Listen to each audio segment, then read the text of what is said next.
Hello everyone, this is the Priestess of Moot. I am back with another video. So, before anybody asks the question that I probably might get from people is, why did I name my channel the Priestess of Moot? And quite simply because I really fell in love with the goddess Moot, and I see her as a goddess that really doesn't get a lot of attention by a lot of, modern day pagans, especially people who practice like Tamarind Wicca. She's mentioned, but you don't really see a lot of veneration of her. I also, on my altar, I also put the little mini statue of Moon. So he shares a shrine with Moot, as he should. So when I travel to Virginia in a couple of months, I will be taking not just my Sekhmet travel shrine, but also my Moot / Moon travel shrine as well. So in today's video, I'm going to be talking about how much paganism has changed from when I first got started in it to compare to now, and how that's sort of been good and sort of been bad. And I don't know how long this video is going to be. I have not yet allowed videos longer than 15 minutes. If I start running into issues where I'm doing really long videos, I'll just go ahead and do that, but until then, I'm not going to do that. So, when I was doing my showing, me painting my shrine box, which turned into a nightmare for my eyes, I talked about, being exposed to by a child molester, and, I found solace in books, and I also found solace in the gods and goddesses of ancient Egypt. And it was like their culture comforted me in some kind of weird way. And when I was 13, which means next year I will hit 30 years of practicing paganism, being a practicing pagan. And I am going to be doing a video on that next year. I don't know when next year, because I don't remember when the month I started practicing. I just know the year, or how old I was when I started practicing. So anytime next year, you'll get that video. So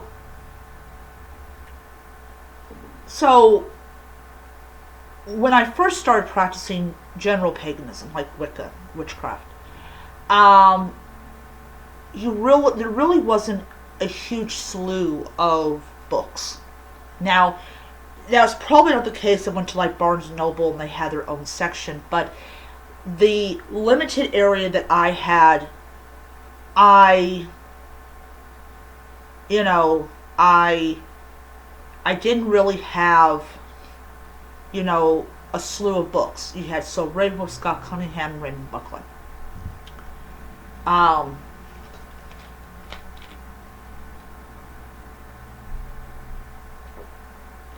And that's what you had. And that's what you had to work with.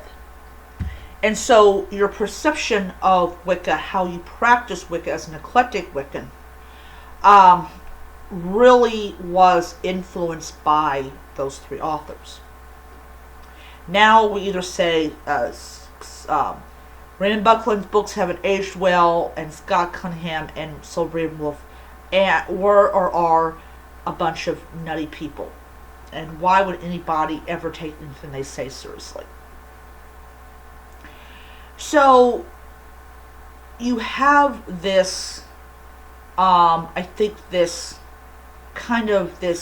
looking back at the past and going, what the heck were these people thinking when they were even reading these books?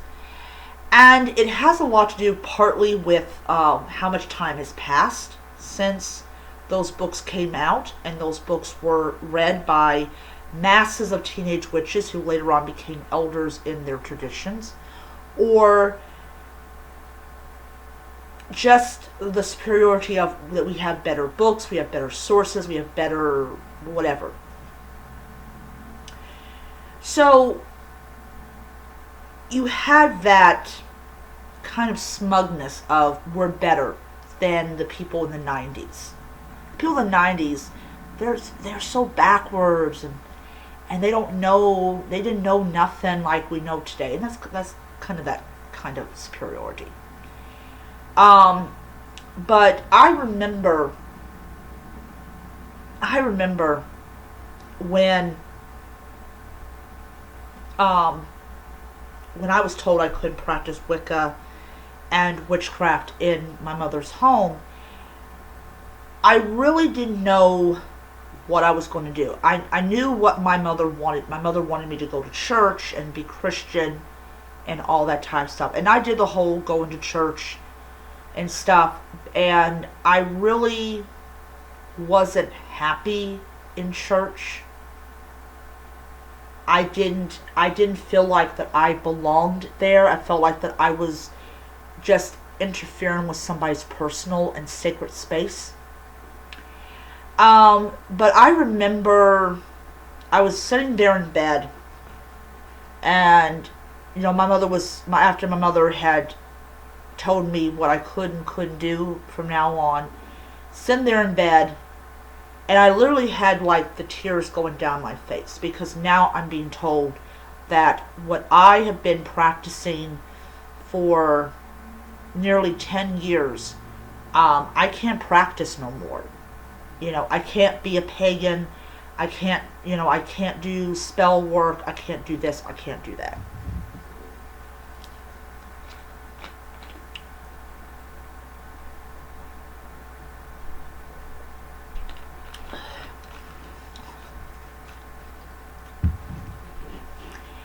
And I kind of just sat there for a while, and then my mother, I had stopped crying, and I think I was reading a book on something boring or something like that, and my mother comes into my bedroom, and she's like, acting all like nonchalant, stuff like that, and she's like, oh, I'm gonna go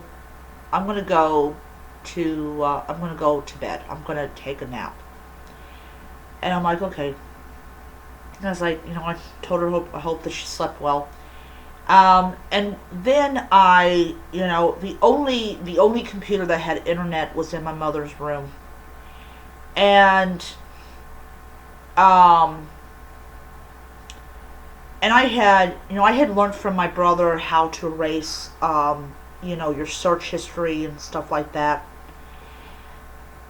And I decided to find out, is there any other forms of paganism? Because my mother at the time had only excluded Wicca and witchcraft from the group, from me to be able to practice it. And I remember typing in Egyptian paganism as the very first thing I had ever typed in that was not related to Wicca. And, I typed it in, and I got Paganism.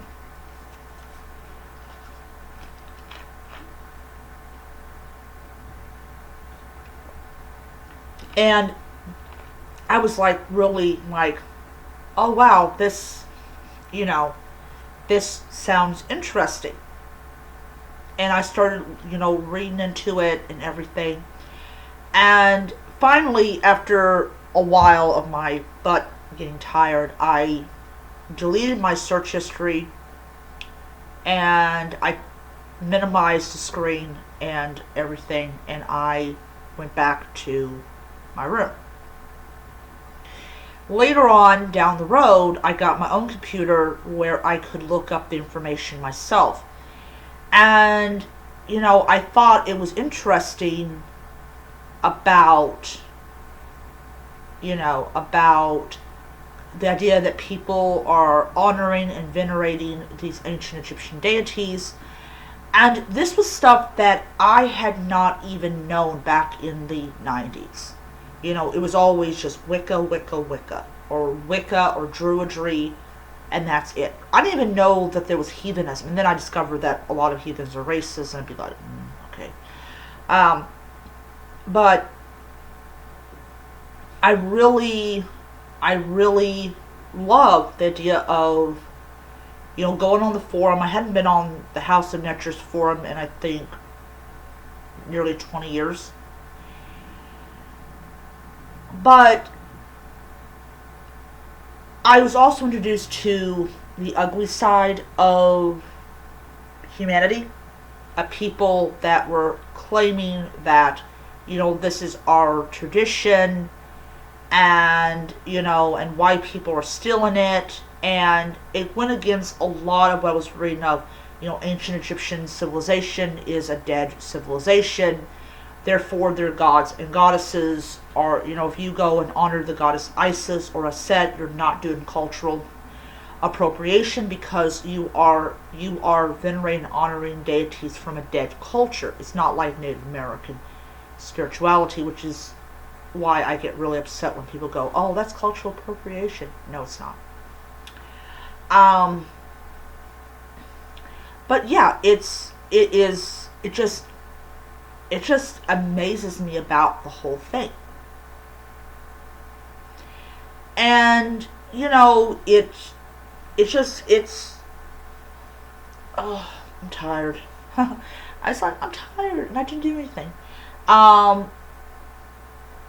And then, you know, I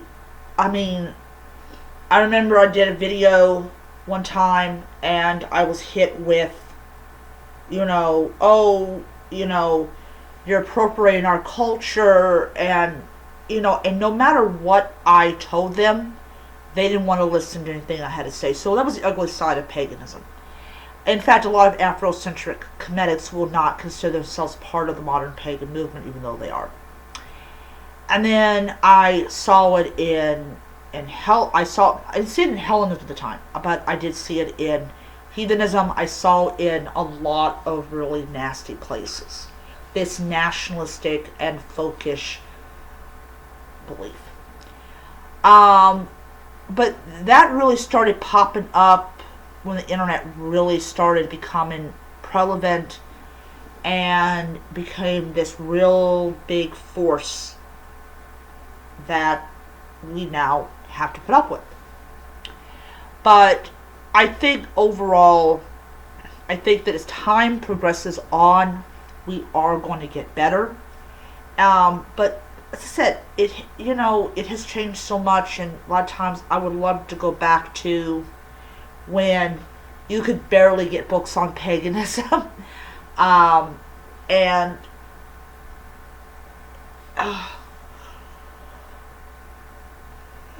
everything. So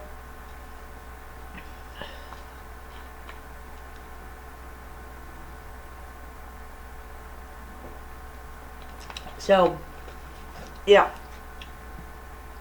So I'm going to end it there because I'm about ready. I feel like I want to go to bed. So I'll see you guys around. Hope you guys have a really great remainder of your day. And until next time, Shnupty.